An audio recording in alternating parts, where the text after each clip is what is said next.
आइए हम मादा जननांग को समझते हैं। Female reproduction system.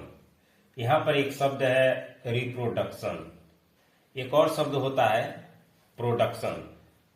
तो प्रोडक्शन का मतलब होता है कि किसी चीज का उत्पादन करना, जबकि रिप्रोडक्शन का मतलब होता है उसी चीज से उसी का क्या करना है, उत्पादन करना, रिप्रोडक्शन कहलाता है। जो मादा जननांग है यानी मादा के वैसे अंग जो जनन क्रिया में भाग लेते हैं उनको हम मादा जननांग कहते हैं। मादा के वैसे अंग जो जनन क्रिया में भाग लेते हैं उनको हम मादा जननांग कहते हैं। जो मादा जननांग जो जनन क्रिया में भाग लेते हैं उसमें मुख्य रूप से 3 अंग आते हैं, ठीक है। एक आपका आता है ओवरी, एक ओवरी आता है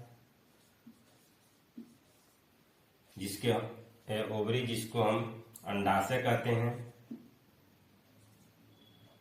अंडाशय। दूसरा है फैलोपियन ट्यूब,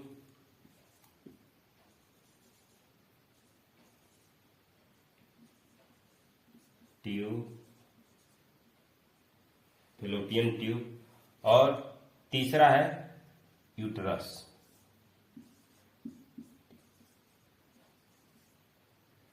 गर्भाशय। गर्भाशय इसको हम अंडवाहिनी कहते हैं, अंडवाहिनी।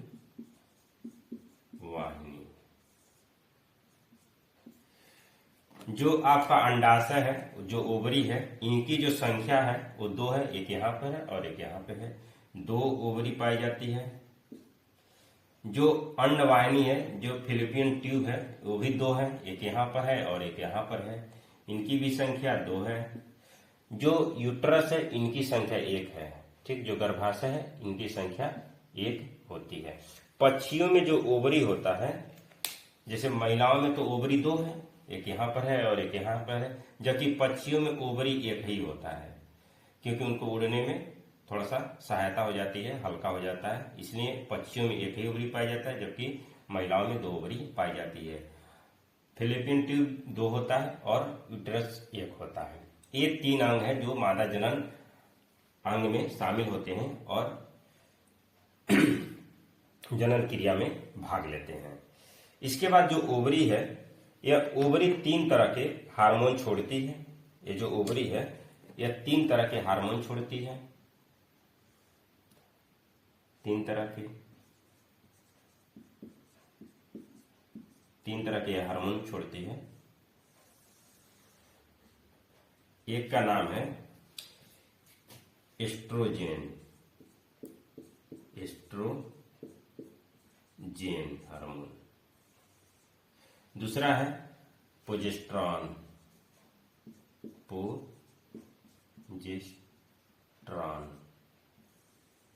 और तीसरा है रिलैक्सिन। ये 3 तरह के हार्मोन ओवरी के द्वारा निकाला जाता है, प्रोजेस्टेरॉन, रिलैक्सिन और एस्ट्रोजेन। जो एस्ट्रोजेन जो हार्मोन है यह आपका एमसी को कंट्रोल करता है। जो मंथली साइकिल जो आता है महिलाओं का, उनको कंट्रोल करने का काम एस्ट्रोजेन हार्मोन है करता है। और प्रोजेस्टेरॉन जो हार्मोन है यह स्तन विकास और गर्भधारण में मदद करता है। और रिलैक्सिन जो है यह प्रसव में सहायक होता है, रिलैक्सिन हार्मोन। और साथ ही साथ यह यूट्रस के जो मार्ग है इसको ये क्या कर देता है, चौड़ा कर देता है। कौन? रिलैक्सिन हार्मोन, ठीक। तो ये 3 तरह के हार्मोन आपके ओवरी से निकलते हैं, ठीक है। एस्ट्रोजेन, प्रोजेस्टेरॉन और रिलैक्सिन। जो ओवरी है, यह ओवरी में क्या होता है, अंडों का निर्माण होता है, अंडे ओवरी में ही बनते हैं, ठीक। अब मान लीजिए फर्स्ट सप्ताह में महिलाओं का जो मंथली साइकिल होता है वो 28 दिन का होता है। तो अगर हम मानते हैं कि फर्स्ट सप्ताह में क्या है, ओवरी में अंडा बन गया फर्स्ट सप्ताह में, ठीक। तो यह जो अंडा होगा वह इनमेच्योर अंडा होगा, ठीक। इनमेच्योर अंडा बनेगा फर्स्ट सप्ताह का। फिर जब सेकेंड और जो थर्ड सप्ताह आता है, एमसी का बाद का सेकेंड और थर्ड सप्ताह, उस दौरान ये जो अंडा होता है वो मेच्योर हो जाता है, पूरी तरह से परिपक्व हो जाता है। किस समय? सेकेंड और थर्ड सप्ताह का जो अंडा होता है वो पूरी तरह मेच्योर हो जाता है।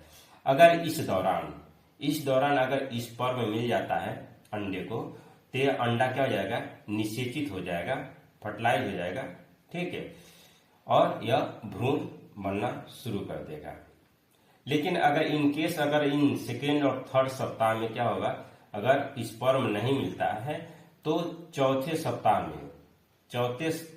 सप्ताह में यह जो अंडा है वो मर जाएगा और फिर वो एमसी के माध्यम से क्या हो जाएगा? बाहर निकल जाएगा। इसको निकलने में कम से कम 5 से 6 दिन का समय लगता है। तो इस तरह से जो अंडा है उसके लिए जो खास जो समय होता है वो एमसी के सेकेंड और थर्ड सप्ताह का जो समय होता है वो ज्यादा अनुकूल होता है इसको फर्टिलाइज करने के लिए, ठीक। अगर इस दौरान सेकेंड और थर्ड सप्ताह के दौरान अगर इस स्पर्म को, इस ओवम को अगर स्पर्म मिल जाता है तो ये अंडा क्या हो जाएगा? फर्टिलाइज हो जाएगा। यदि मान लीजिए फर्टिलाइज हो गया तो यह अंडा आ जाएगा आपका कहाँ पे? आपका आ जाएगा यूटेरस में आ जाएगा, और यह क्या बन जाएगा? यह बन जाएगा आपका भ्रूण। यूटेरस में आकर के या कुछ दिन के बाद यह अंडा क्या हो जाएगा? भ्रूण में बदल जाएगा। धीरे धीरे भ्रूण का क्या हो जाएगा? यूटेरस में विकास होना शुरू हो जाएगा, ठीक। अब यह जो भ्रूण है, यह भ्रूण एक झिल्ली से क्या होता है?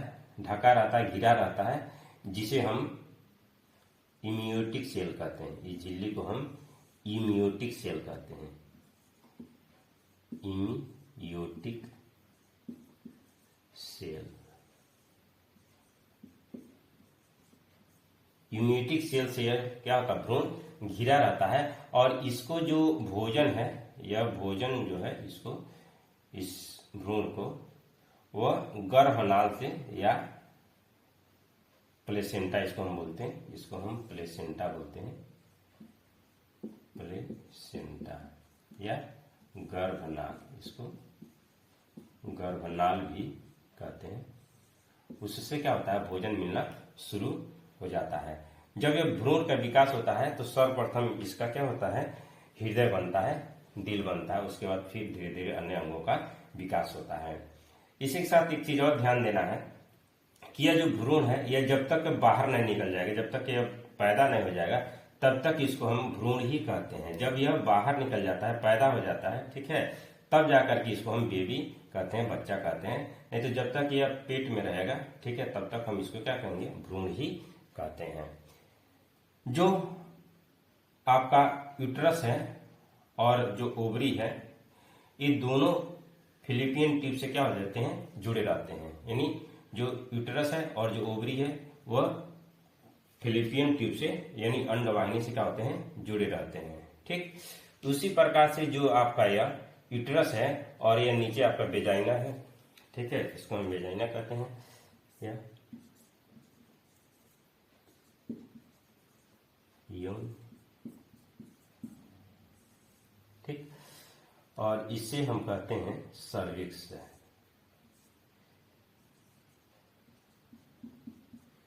या गर्भाशय ग्रीवा, गर्भाशय ग्रीवा,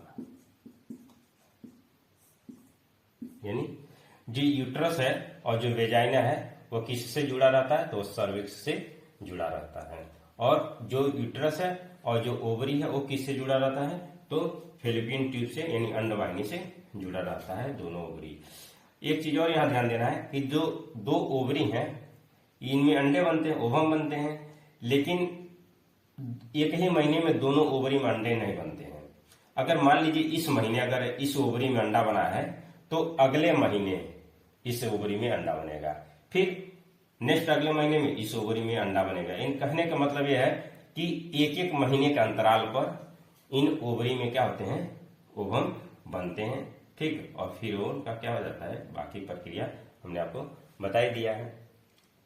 एक चीज और ध्यान देना है कि ये जो ओवम है आपका, ये जो ओवम है, ये जो अंडा अगर मान लीजिए बना है, ठीक है, तो इस अंडे के चारों तरफ एक झिल्ली पाई जाती है जिसे हम कोरोना रेडियोटा कहते हैं। इस झिल्ली को हम क्या कहते हैं? कोरोना रेडियोटा।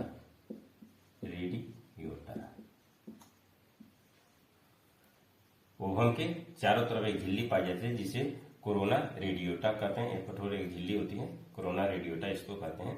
इस पर इसी को क्या करता है?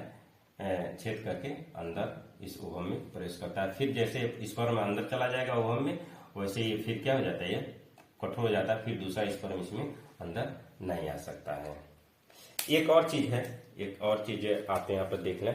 एक है IVF, जिसको हम IVF, जिसे हम टेस्ट ट्यूब बेबी कहते हैं। Test tube baby, in vitro fertilisation इसको कहते हैं। इन विट्रो फर्टिलाइजेशन ये क्या होता है? तो इसमें होता ये है कि जो मादा के जो अंडा है, जो मादा का जो अंडा है, उसको क्या कर लिया जाता है? मैच्योर अंडे को सेकेंड और थर्ड सप्ताह का इसको बाहर निकाल लिया जाता है और पुरुष का स्पर्म ले लिया जाता है, वो भी बाहर ले लिया जाता है, ठीक। और दोनों को लैब में फर्टिलाइज कराया जाता है, निषेचित कराया जाता है, ठीक है। और जब वो जाइगोट बन जाते हैं, ठीक है, दोनों के मिलने से, तो उस जाइगोट को फिर क्या कर दिया जाता है? महिला के यौन के माध्यम से फिर उसको यूट्रस में क्या कर दिया जाता है? स्थापित कर दिया जाता है। और फिर वो क्या हो जाता है? उसके यूट्रस में भ्रूण का विकास होना शुरू हो जाता है और फिर उससे जो बेबी पैदा होता है उसको हम टेस्ट ट्यूब बेबी के नाम से जानते हैं। Thank you. तो आई होप आपको ये वीडियो पसंद आया हो, और यदि पसंद आया होगा तो आप चैनल को सब्सक्राइब करिएगा, लाइक करिएगा, शेयर करिएगा। Thank you.